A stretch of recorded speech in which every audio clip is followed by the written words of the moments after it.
윤석열 정부의 첫 추경 처리를 두고 여야의 신경전이 고조되고 있습니다. 정부와 여당이 33조 플러스 알파 규모로 2차 추경을 편성한 데 대해 민주당은 47조 수준의 자체 추경안을 제시하고 나선 겁니다.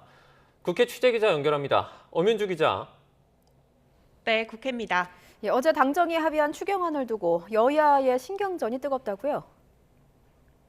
네, 윤석열 정부 출범 뒤 첫 당정회의를 열고 33조 플러스 알파 규모의 추경안을 합의한 국민의힘은 신속하게 손실보상금을 지급하겠다는 계획입니다. 이를 위해 오는 16일 윤석열 대통령이 직접 국회를 찾아 추경안 처리를 요청하는 시정연설을 할 예정인데요. 민주당은 손실보상 자체에 대해서는 공감하는 반면 윤 정부 출범 뒤 기획재정부가 마련한 53조 원 규모의 초과 세수를 집중적으로 지적했습니다. 민주당 박홍근 원내대표는 기획재정부를 향해 세수 추계 오류가 반복해서 나타나는 데 대해 국회 차원의 진상규명에 반드시 나서 책임을 물겠다고 한껏 날을 세웠습니다.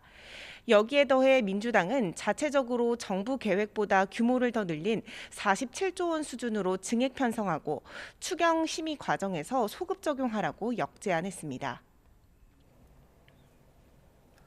네, 오늘부터 이틀간 지방선거와 보궐선거 후보자 등록이 시작됐죠? 네, 오는 6월 1일 함께 치러지는 지방선거와 국회의원 보궐선거 후보 등록이 오늘과 내일 이틀 동안 진행됩니다. 이번 선거는 향후 전국 주도권의 향방이 달린 만큼 여야 모두 한치 양보 없는 승부를 예고하고 있는데요. 서울에서는 4선에 도전하는 국민의힘 소속 오세훈 현 시장과 서울 탈환에 나서는 더불어민주당 송영길 후보가 후보 등록을 마쳤습니다.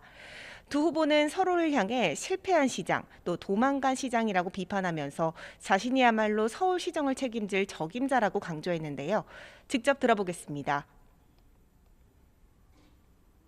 보통 지자체장들의 공약 이행률은 최소한 7, 80% 넘거든요. 네. 15%는 정말 납득할 수 없는 수치입니다. 네. 이제 그래서 그 실패한 인천시정을 가지고 어떻게 서울시정을 돌보시겠느냐. 일단 평가는 너무 좀 스타일, 그림 그리는 데 집중하고 실질적 성과가 안 나온 거 아니냐. 네. 1년 동안이 기간이 짧았다고 변명하시겠지만 지금 3선 시장 아닙니까?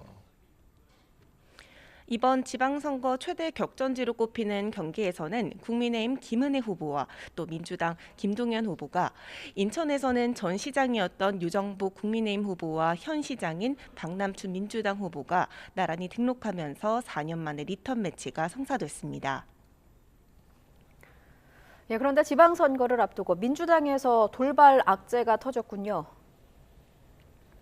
네, 더불어민주당이 당내 성비위 혐의로 3선 중진인 박완주 의원을 제명했습니다. 민주당 신현영 대변인은 비공개 비대위 회의 뒤 취재진과 만나 당내 성비위 사건이 발생해 박 의원 제명을 결정했고 국회 차원에서 징계를 요청할 예정이라고 밝혔습니다.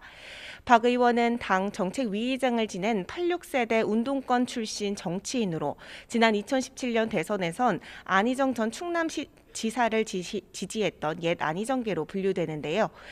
민주당 윤호중 공동비상대책위원장은 오늘 충남 천안에서 열린 양승조 충남지사 후보 선거사무소 개소식에 참석해 박완주 의원의 성비위 사건에 대해 고개를 숙였습니다. 직접 들어보겠습니다.